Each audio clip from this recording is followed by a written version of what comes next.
अशोक जी, नरेश जी, महेश जी, दूसरे हमारे कटवाल जी, हमारी प्रदेश की टीम, जिले विधानसभा के सभी नेतागण और यहां उपस्थित मेरी माताओं बहनों, नौजवान साथियों, सम्मानित बुजुर्गों, मैं आपका भी यहां पहुंचने पर बहुत बहुत धन्यवाद करता हूं।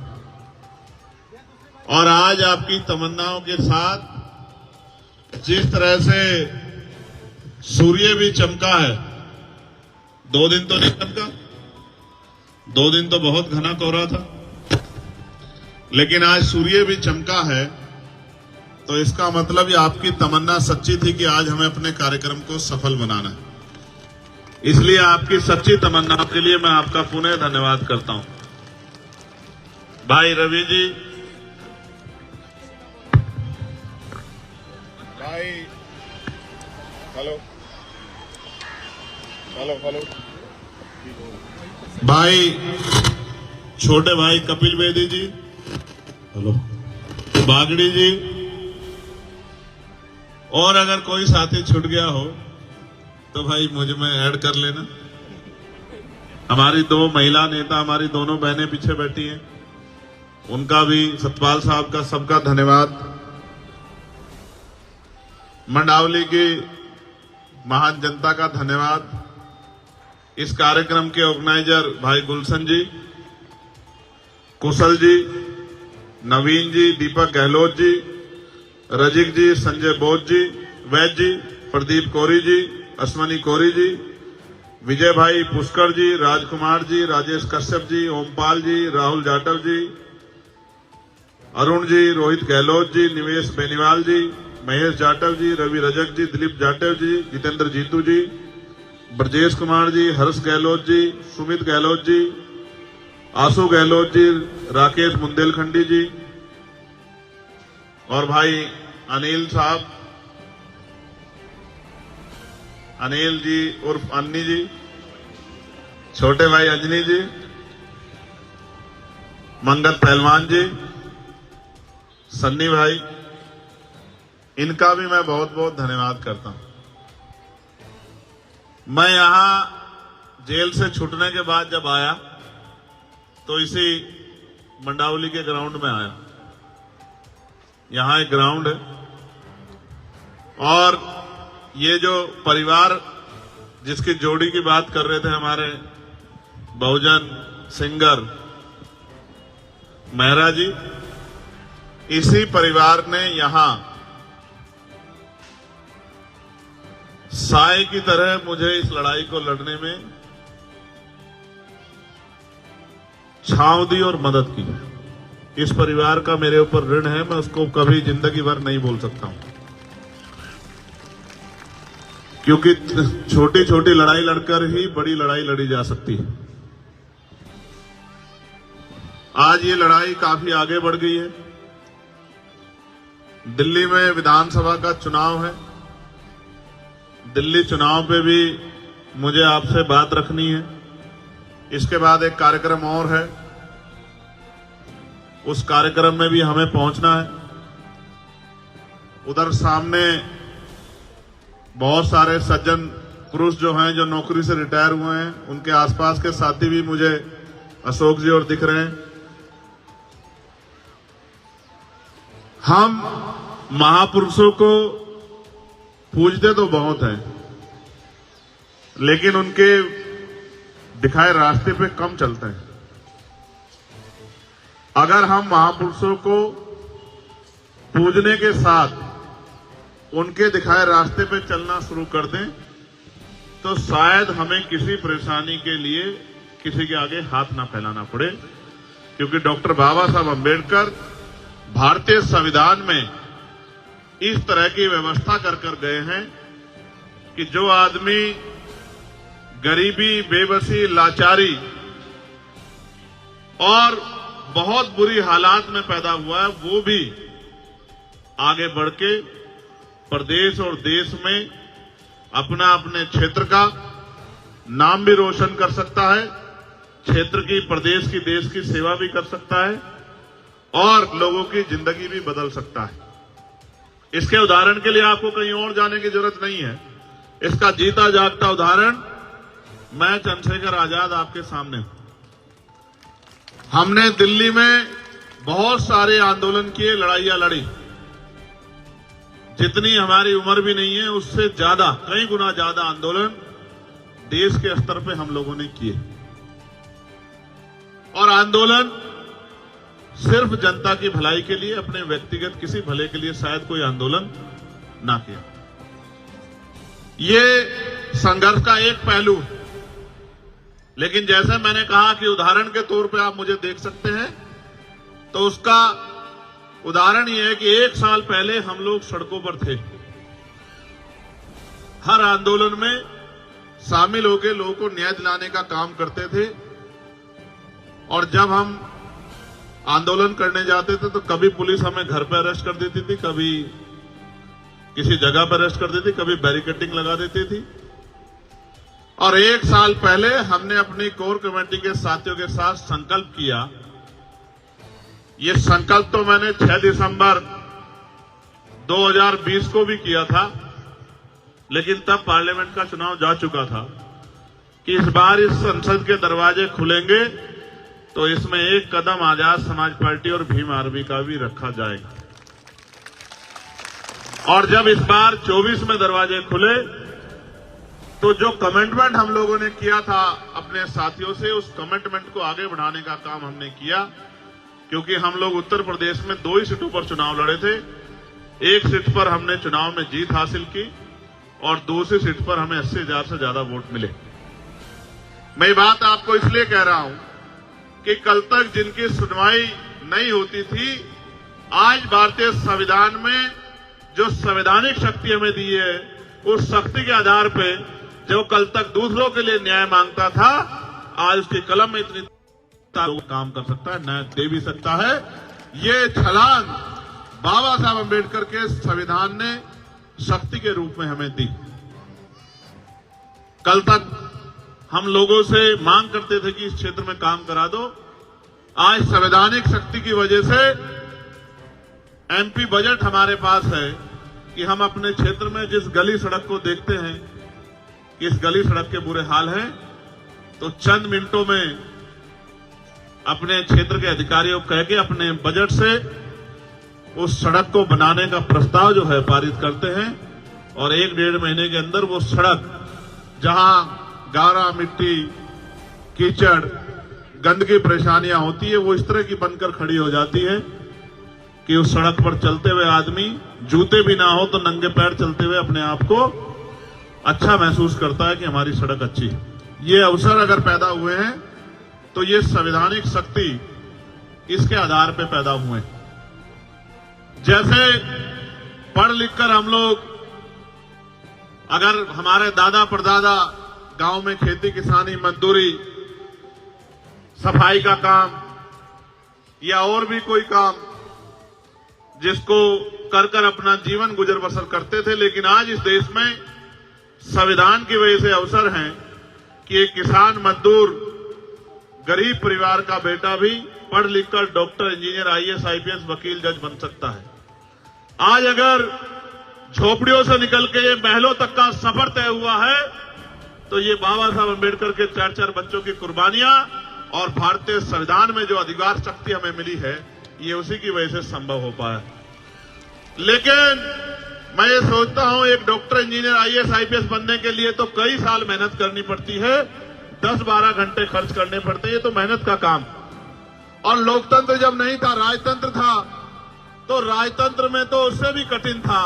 उसमें युद्ध होते थे, तलवारें चलती थी, भाले चलते थे, बंदूकें चलती थी, तोपें चलती थी, हजारों हजारों लोग जान जाती थी, धरती रक्त रंजित हो जाती थी, तब जाके राज बदलता था।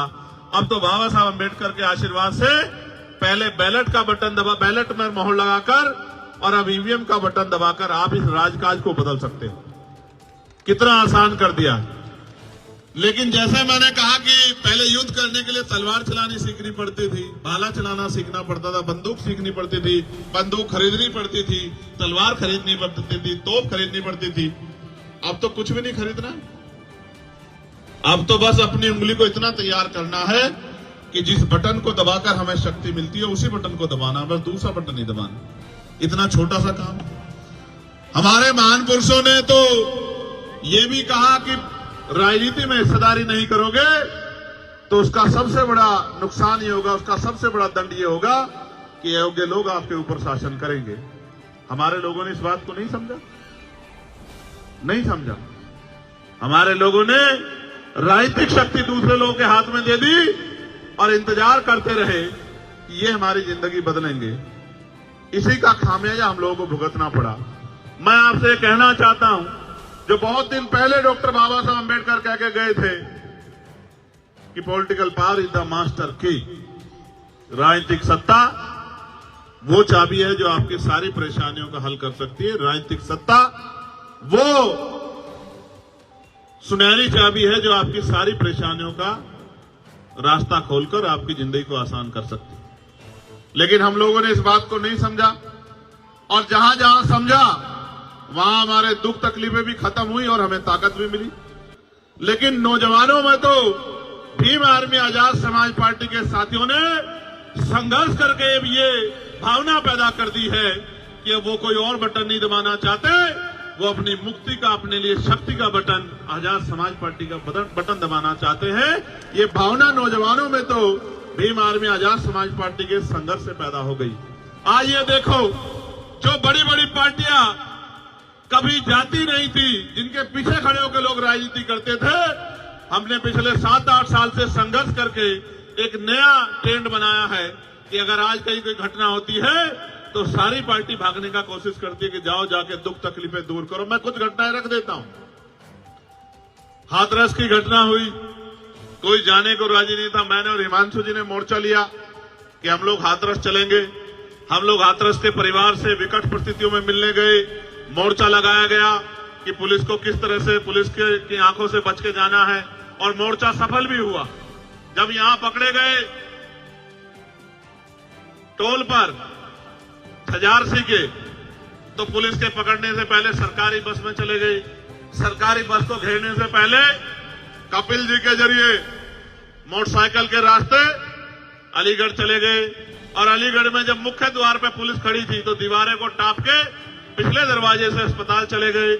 और फिर जब यहां हमारी बच्ची जो है, हमारी डिमांड पे हमने कहा एम्स ले आओ, एम्स की बजाय सफदरजंग लाई गई, तो सफदरजंग में जब उसके साथ अन्याय हुआ, उसकी जान चली गई और हम लोगों ने मोर्चा लिया, तो हमसे वादा करके पुलिस ने वादा खिलाफी की और हम लोगों को गिरफ्तार कर दिया और उस बच्ची का शव जो है जाके जला दिया। आप देखो, उससे पहले कोई जाता था कि हमारी बस्तियों में? अगर जाता था तो चुनाव के समय जाता था, क्योंकि चुनाव के समय हमारी उंगली में वो शक्ति होती है कि जिसे चाहे कुर्सी पर बिठा दे और जिसे चाहे जमीन पर पटक दे, किसी का भी अहंकार तोड़ दे और किसी भी गरीब को कुर्सी पर बिठा के उसके कलम में ताकत दे दे। ये शक्ति हमारे पास डॉक्टर अंबेडकर के संविधान से हमें वोट के रूप में मिली है।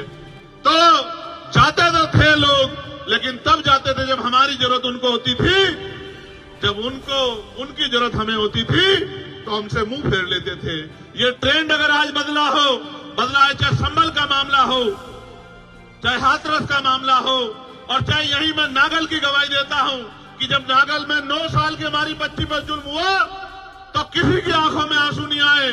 सबसे पहले हमारी टीम ने मोर्चा लिया, और जब हमारी टीम ने मोर्चा ले लिया तो यहाँ के मुख्यमंत्री की भी नींद खुली। उन्होंने कहा मैं भी जाऊंगा, और कांग्रेस के एक बड़े नेता ने कहा कि मैं भी जाऊंगा। मैंने कहा था वहां जाके कि अब चंद्रशेखर आजाद आ गया है, अब आप देखना कि हर नेता को लगेगा कि वहां जाना चाहिए। जो मीडिया भी उस घटना का नजरअंदाज कर रही थी, आपकी शक्ति के सामने मीडिया ने भी कहा कि अन्याय हुआ और उनको जेल जाना पड़ा। ये बात मैं आपसे इसलिए कह रहा हूं कि मैंने यहां सर्द रातें बिताई हैं, चाहे शाहीन बाग का आंदोलन हो या जामिया के बच्चों पर जब लाठियां पड़ी उनका आंदोलन हो, जिसके सामने हेडक्वार्टर का घेराव करके। और एक बात जो मुझे हमेशा याद रहती है कि जब हम रात को हेडक्वार्टर पे गए थे तो कुछ घंटों के बाद हमने जब वहां से चलने की कोशिश की तो एक भाई ने और एक बिटिया ने मेरा हाथ पकड़ लिया और मुझसे कहा कि भैया आप मत जाना, सब चले जाएं, आप मत जाना। तो सिकंदर साहब, मैंने कहा कि क्यों नहीं जाना? तो बोले आप चले जाओगे तो पुलिस हमें बहुत मारेगी, हम बेटियां हैं, आप हमारा अपमान होगा, आप मत जाओ। और मैंने हिमांशु जी से कहा कि भाई अब क्या करें? तो बोले करना क्या है कि अब यहां रहना है, इनकी रक्षा करनी है, यही तो काम हम लोग करते हैं। तो फिर हमने गाड़ी मंगाई और गाड़ी के ऊपर हम लोग बैठ के, ठंड का मौसम था, 0 डिग्री टेम्परेचर जा रहा था, तो रात को 3 साढ़े 3 बजे तक उस पर बैठे रहे। 3 साढ़े 3 बजे तक जो है आंदोलन करते रहे, और जब तक वो बच्चे नहीं छूटे और पुलिस ने जामिया को नहीं छोड़ा तब तक लड़ते रहे। और जब सब बच्चों को छोड़ दिया जो पकड़े थे, तब उसके बाद आपने वहां से निकलने का काम किया। इसी दिल्ली में गुरु घर का आंदोलन हुआ, इसी दिल्ली में लाखों लोग आए, 96 लोग अरेस्ट हुए, पुलिस ने लाठियां बजाई और 66 दिन तक जेल काटनी पड़ी।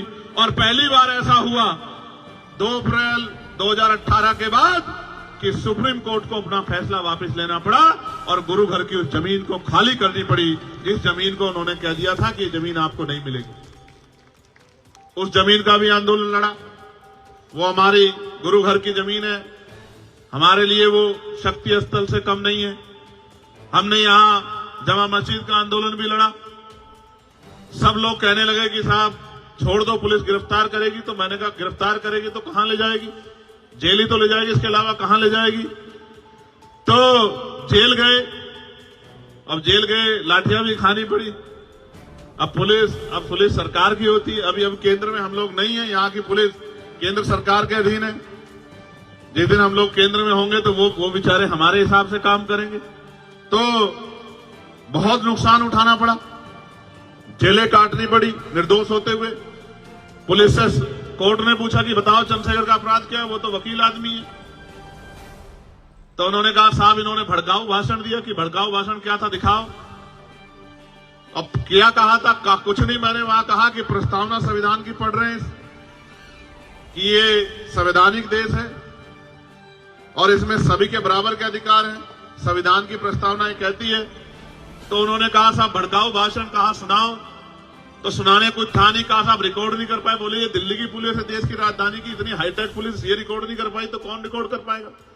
तो मैं ये बात आपको इसलिए बता रहा हूं कि जब तक हम पे शक्ति नहीं होगी तब तक हमें दूसरे की तरफ आंख उठा के देखना पड़ेगा, इंतजार करना पड़ेगा और हाथ फैलाना पड़ेगा। और वही मिलेगा जो मिलता आया है। और मिलने वाले की बात जान लो कि जब आप किसी की तरफ हाथ फैलाते हो तो वो नहीं देता जो आपको चाहिए, वो देता है जो उसकी जेब में होता है और जिसको वो आपको देना चाहता है। और मेरे शब्दों में तो सुनो, वो झूठन देता है आपको।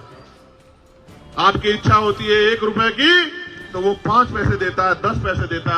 आपकी भावनाओं का सम्मान नहीं रखता। लेकिन जब बाबा साहब अम्बेडकर संविधान में हमें वोट का अधिकार देके गए हैं और इस वोट की शक्ति के आधार पे राजा महाराजा बड़े नेता जिन्होंने हमारी बस्तियां नहीं देखी, जिन्होंने हमारी परेशानियां नहीं देखी, हमारे घर नहीं देखे, हमारी तकलीफें नहीं देखी, हमारा भूखा पेट नहीं देखा, हमें गटर में उतरते नहीं देखा, हमें मार खाते नहीं देखा, हमें गटर में मरते नहीं देखा, 7,000, 12,000, 11,000 पे अपने बच्चों को पालते नहीं देखा, जिन्होंने हमें हमारी रोटियों को देखा, जिन्हें आज भी हमसे गैर बराबरी का एहसास होता है, वो भी हमारे बीच में आते हैं, हमारी माओ के पैर छूते हैं, हमारी बहनों का हाथ पकड़ के कहते हैं कि आप मेरी बहन हो, हमारे घरों में आते हैं, हमारे बीच में बैठ के खाना खाते हैं,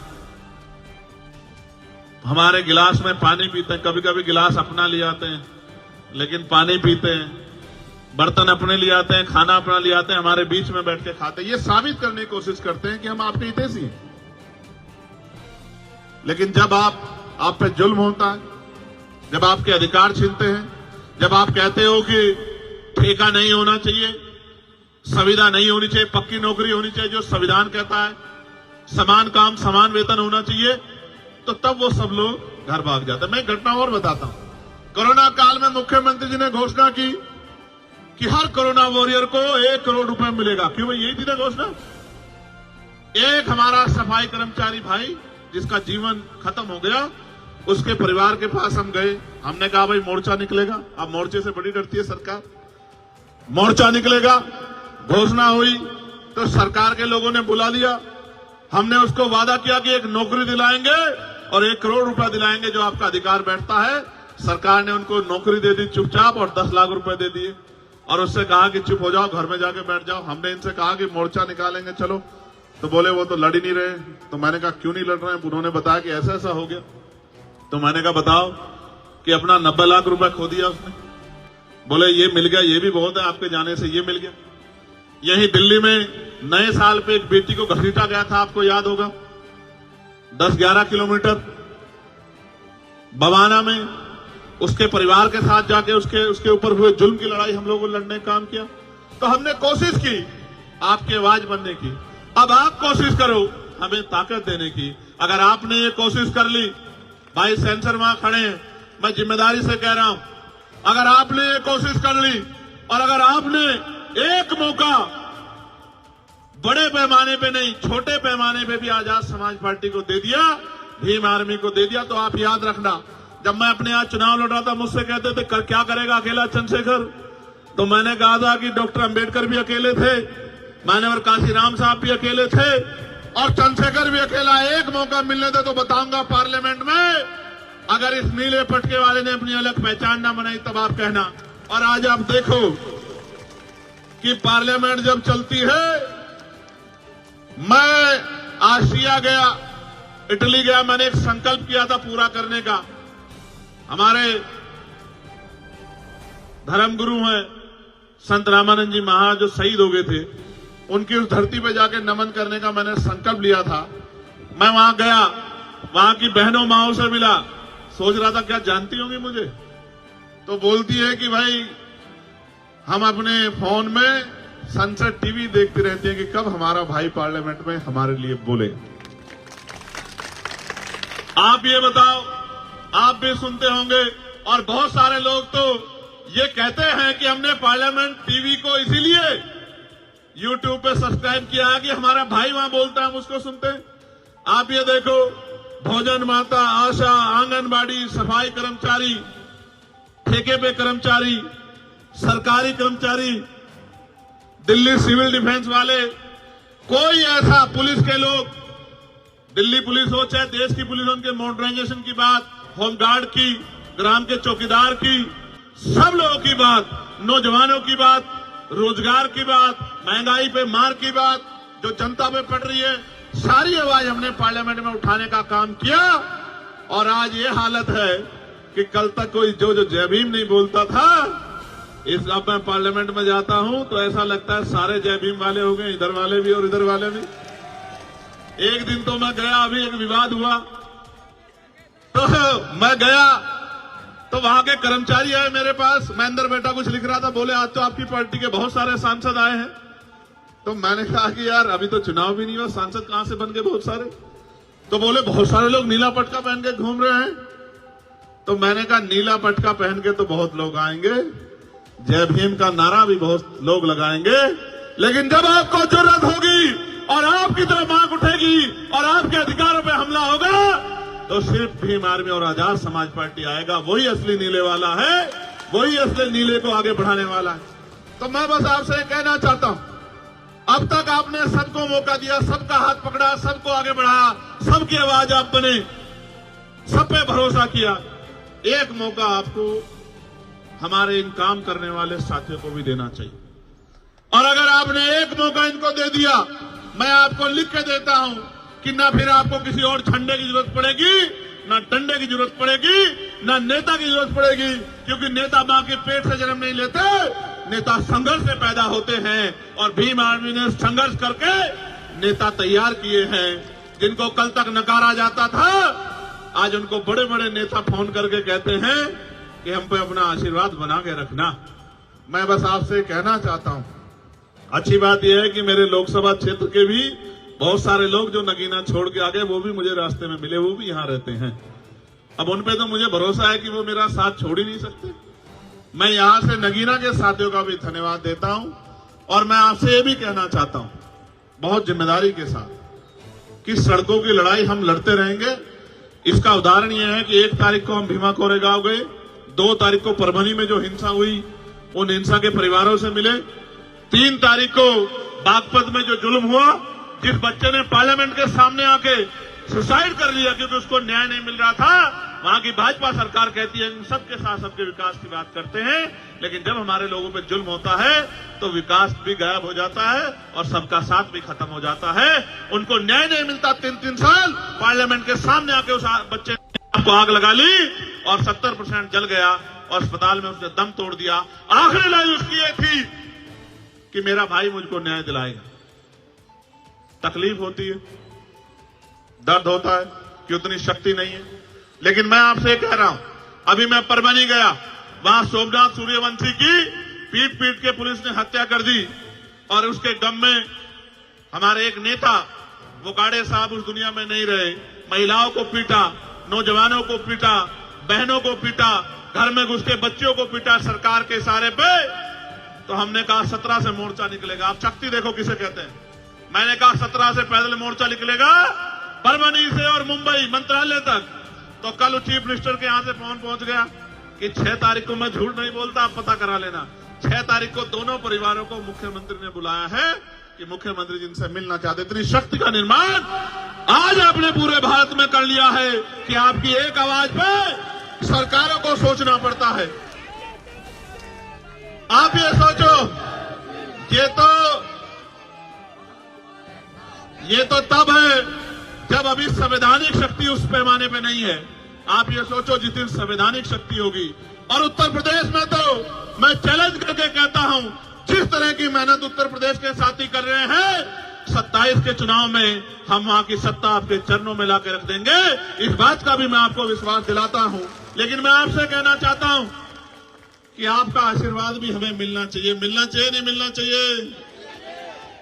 देख लो, मदद करोगे नहीं करोगे? नहीं, दोनों हाथ उठा के बताओ। नहीं, दोनों हाथ से बात नहीं बढ़ेगी। अपनी अपनी जगह पे खड़े होके बताओ, मदद करोगे नहीं करोगे? अच्छा, 1 मिनट बैठ जाओ। आखिरी बात बता देता हूं, ये मेरे कान में इन्होंने कुछ कहा। आप अब देखो, मीडिया के साथी भी यहां खड़े रिकॉर्ड कर लेना, जितनी योजनाएं सारी सरकारें चला रही हैं, दोबारा कह रहा हूं, फ्री बिजली, फ्री पानी, फ्री ये और भी कुछ टैक्सेस, उनकी सारी योजनाएं, और उन योजनाओं पे भी प्लस करके, मैं किसी की योजना ना गिनाता, मैं संवैधानिक शक्ति को समझता हूं। ये जो बजट है ना, जो आपके ऊपर लग रहा है, ये बजट आप ही की जेब से गया टैक्स के रूप में। आपका पैसा आपके ऊपर लगाना कोई बहुत बड़ा काम नहीं। अब तो चुनाव आएगा तो बहुत लोगों की पोल खोलने का काम करेंगे। एमसीडी वाले क्या कर रहे हैं, दिल्ली सरकार वाले क्या कर रहे हैं, बहुत लोगों की बात बताएंगे आपको। लेकिन आप ये सोचो, जितना ये आपको आज कह रहे हैं कि हम देंगे और दे रहे हैं, मैं इससे 4 गुने की गारंटी देता हूं, क्योंकि हमें कोई पैसा घर नहीं लगाना, अपने घर में नहीं लगाना है। आपके लिए आपका पैसा आप ही के ऊपर लगाना है। तो जो ये दे रहे हैं, इसके 4 गुने की गारंटी मैं आपको देता हूं। मैंने मांग की प्राइम मिनिस्टर से कि उस शिक्षा में स्कॉलरशिप मिलनी चाहिए। दिल्ली के मुख्यमंत्री ने पढ़ लिया, उनकी रिसर्च टीम ने अगले दिन उन्होंने कहा, मैं बहुत बड़ी घोषणा बाबा साहब अम्बेडकर पे करना चाहता हूं, कल इस समय करूंगा। हमारे साथियों ने कहा कि मुख्यमंत्री जी को घोषणा, हमने कहा हमारा चार्ट उठा लो, 12 घोषणा में से एक घोषणा उसमें से ही होगी। तो कहा बाबा साहब अम्बेडकर शिक्षा को बड़ा महत्व देते थे, तो उस शिक्षा में हम लोग स्कॉलरशिप देने का काम करेंगे। मगर अब देखो कितने तेज है, गौर से सुनो, वो अपना एडमिशन करवा ले तो उनको बाकी सारी मदद हम लोग करेंगे। भाई ये बताओ, 12वीं तक के स्कॉलरशिप देके डॉक्टर बना दोगे क्या, इंजीनियर बना दोगे क्या, वकील बना दोगे क्या, जज बना दोगे क्या, क्या बना दोगे? बेवकूफ तो बना सकते, क्योंकि हाई स्कूल इंटर तो हमारा मरा गिरा आदमी भी रूखी सूखी खाके अपने बच्चों को करा ही देता। अगर करना है इस देश में, जो बाबा साहब अम्बेडकर कहते थे आपको बिजली फ्री दे देंगे, पानी फ्री दे देंगे, रोटी अनाज दे देंगे, लेकिन आपके बच्चों को एजुकेशन नहीं देंगे, क्योंकि एजुकेशन सवाल को जन्म देती है। और जिस दिन आपके बच्चों को शिक्षा का अधिकार मिल गया और मुफ्त शिक्षा मिल गई और गुणवत्तापूर्ण शिक्षा मिल गई, आप याद रखना, आपका रास्ता कोई नहीं रोक सकता।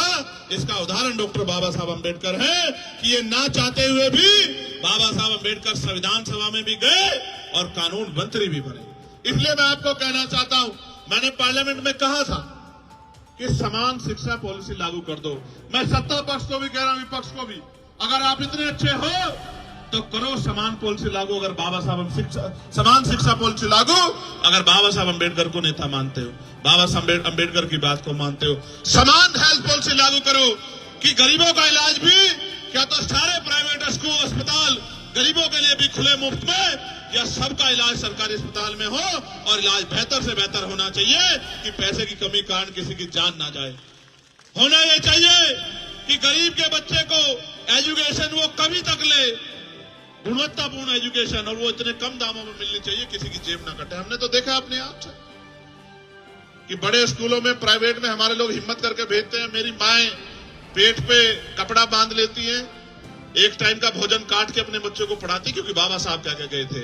लेकिन सच ये है कि ये सारे काम आपके आसान हो सकते हैं अगर आप अपनी राजनीतिक ताकत बना लो। मैं ये महसूस करता हूं, आप सब कुछ सीखे बाबा साहब से, बस ये अपनी उंगली का सही प्रयोग करना नहीं सीख पर, जो सबसे आसान काम है। इस उंगली का सही प्रयोग करना सीख लो, आपके बच्चों के और आपके तरक्की के रास्ते खुलने में बहुत देर नहीं लगेगी। आप यहां आए, आपने